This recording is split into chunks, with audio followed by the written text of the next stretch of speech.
everyone, and welcome to Interview Tuesday at Miss Temple's apartment. Yay! So today I have somebody really special. Her name is Jenni Freidman. She was one of my professors at University of Hartford, and I'm so happy that I was able to get in contact with her to help me show you what it's like to be an artist in real life. Here we go. Hi, everybody, and welcome to Distance Learning at Miss Temple's apartment. Yay! So today I have brought my friend Jenni Freidman to show us some of her work and also talk about being an artist. Hi, Jenni. Hi, guys. So exciting to see you. So, Jenni, why don't you tell us a little bit about yourself? All about me. Well, I live in Connecticut, and a long time ago, I was Miss Temple's professor in art school. And that's what I did for a very long time. And before that, I went to art school, but I've been drawing and painting and making art probably since I was your age, which is long. And my work has changed a lot over the years, and I get inspired mostly by nature, and that looks a lot different now than it did 20 years ago. But I can show you some stuff in my studio if you guys want to see. I would love to see, Jenni. Let's see. Okay. Here, come with me. I will take you on a little Oh, take me on a tour. Okay, so on this wall, I don't know if you can see. Yes, we I'll can. zoom in a little so you can see the marks, but this is a drawing of some leaves that I made a few years ago. And that is a lot of what I did for a long time. But then I started playing with these more fun floral shapes with lots of colors. There's John Hamm. John Hamm. And here's some bright other drawings. Can you see those little tulips up there? Yeah, I can. Those are beautiful, Jenni. And I also have made, can you see all those flowers in the ceiling? They're gorgeous. Paper flowers. So lots of different things. And let's see, there's a little print hiding back there. Little, it's giant. But those are some things that I've made through the years. And then you want to see some more prints? Yes, of course. Can you explain to us what a print is? Sure. Yes, I can. Actually, here, come with me. I have this fun little contraption in my studio. So down here, can you guys all see that big gray machine? I can. That is called a printing press. And it is set up right now for printing one of my friend's wedding invitations on this, let's see, on that silver block right there. But the way this machine works is that, here, come with me. Let's see, can I put you right here? You put a little sheet of paper right here. And then in the press bed, there's usually a block or something to print from. And you would roll ink onto those little polka dots. And then, hang on, I'm gonna move this out of the way so I can show you the rolling action of the bed. Oh my gosh. Woo, are you getting dizzy? Nope, not yet. All right, good. Okay, let's see if I can hold you up here and print with you at the same time. That would be so let's good. See those little feet go up? That goes in here. And then normally these would have ink on it. And this rolls straight out.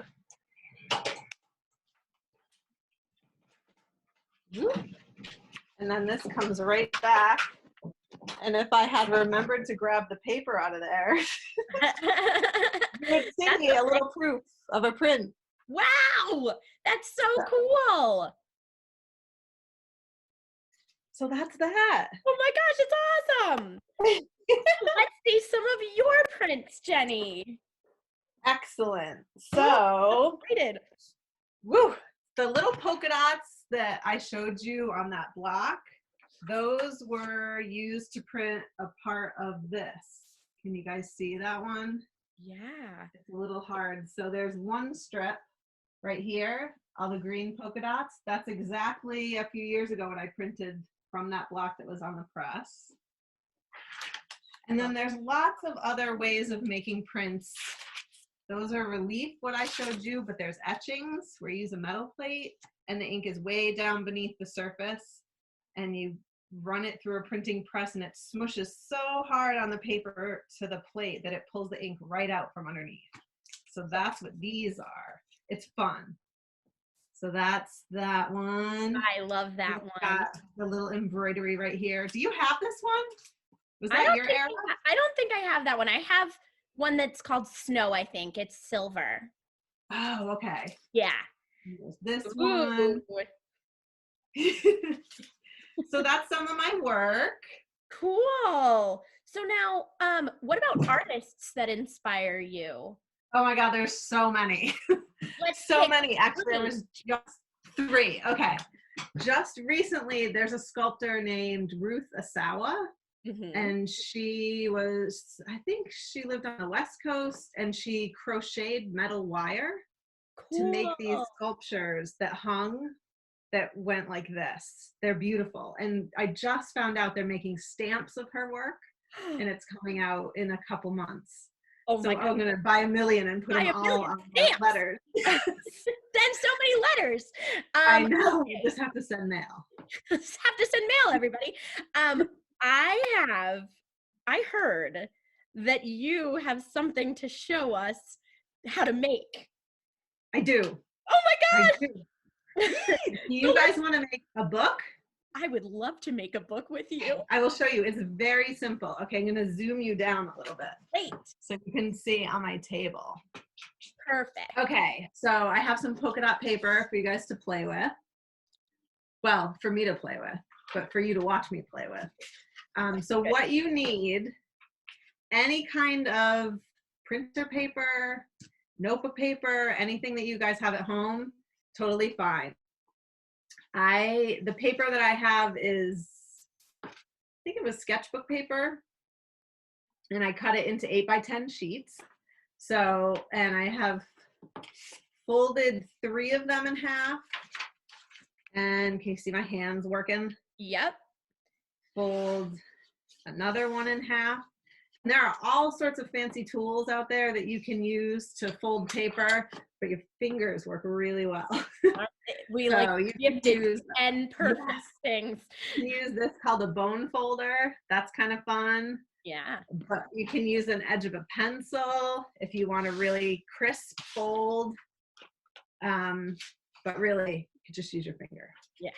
So after you fold all your inside pages in half, you're going to take them and put them one inside another. Does that make sense? I understand. Yeah. Excellent. All right. So those 4 go in there, and I'm going to tap them just to make sure they're nice and aligned, and just set them aside. And then you get to pick a cover. I have a sheet of paper that I printed. I also have this, if you wanted to play around, this is just layers, pieces of ribbon glued onto another sheet of paper. You could do that. I love that. You can do recycling, so you could do like cereal box covers and fold those.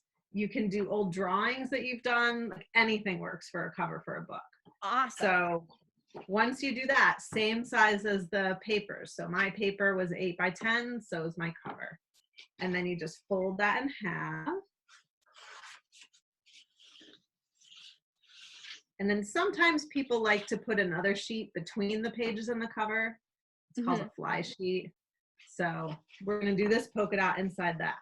So now you take everything all together, the cover, the fancy sheet, and then all the book pages. A nice big paper sandwich. I love a paper sandwich. I know. All right, so it's all snug inside of itself, and you're just going to open it a little bit, and somewhere I had clothespins, but I cannot find them. That's okay.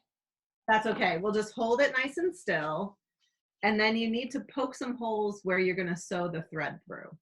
So if you have a push pin, you can do that. Most people have that at home. And just poke a hole, keep it at a V, I have a little bit of foam board down here, something squishy, so I'm not going to poke my push pin into somebody's table, which would be very bad. So one hole right in the middle, and then at either end, but leave a little bit of space. I don't know if you can see. So there's one here, and Yep, then one I right can in the see them middle. very little, but they are there. Yeah. Okay. And just leave it really still so it doesn't wiggle around. And then you need ribbon or yarn or thread, or what else could you use? Dental floss. Yes. Oh my God. And it would smell minty fresh too. That would be very fun. So have a sewing needle and a piece of string. This is always the trick. Thread the needle through. Nope. Put the thread through the needle. But don't tie a knot at the end. Do not tie a knot at the end. Leave it free.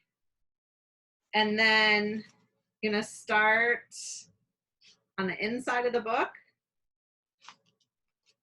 Take the needle to the outside. Yep. I have a skylight, so the light is very bright in my studio right now. It looks great. Oh, good. Okay. And then hold on to that thread with your fingers. And then go through the top hole. Comes in the inside. Whoop.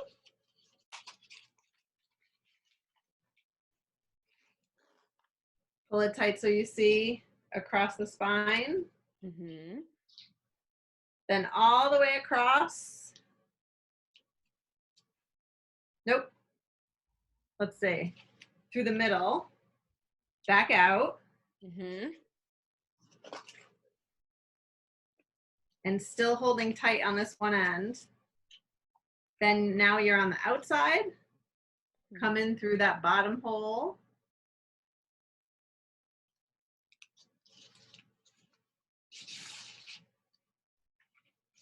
So now you can see stitches all the way across the outside, and there's just one little space on the inside. So you take this thread and then tie a knot right in the middle. With the string that I would tie it twice. What's that? I said you're with the string that you've been holding. That's amazing. Yes. Oh, good. Does that make sense to everybody, I hope? Yes, it makes sense to me. They know that if it makes sense to me, it probably makes sense to them. Then tie them. Excellent. So you have a little tie in the center, and we just snip the ends. Wow. And then you have your book. Amazing. Yay. Do you like it? I love it. This is the best book ever. It doesn't even have any words. But guess what? It doesn't. So what should we put inside? What? What should we put inside? Anything. I was thinking I might use this book to make a drawing every day while I'm stuck inside in quarantine. Yeah, that sounds Or I could go outside on my front steps and draw what I see in the neighborhood.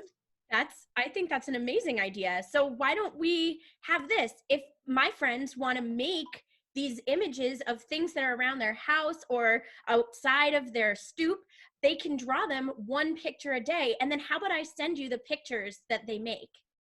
Oh, wow. I would love to see them. You can email them to me. Okay, that sounds great. Snail mail them. Oh my God, I would love to snail mail them with some really cool stamps on them. Yes, Ruthasella stamps. Yeah, and you can decorate the covers too, you guys. You can put little stickers on. Oh my goodness. I love this. Oh, good. Look, okay. I think that this is amazing. Now, friends, if you have any questions for my friend, Miss Freidman or Jenny, you can send them to me at my email, htemple@schools.nyc.gov, and then I will send them to Jenny. Jenny, thank you so much for doing this for me. Oh, thank you, honey. It was so good to see you, and hi, everybody in class. Hi, everyone. Okay, see you later, everyone. Bye. I hope you enjoyed my interview with Jenni Freidman. We had such a good time catching up, and I loved seeing her studio. If you have any questions, you can email me at htemple@schools.nyc.gov, and I can send them to Jenny. She would love to hear from you. I can't wait to see your questions, and I'll see you soon. Bye, guys.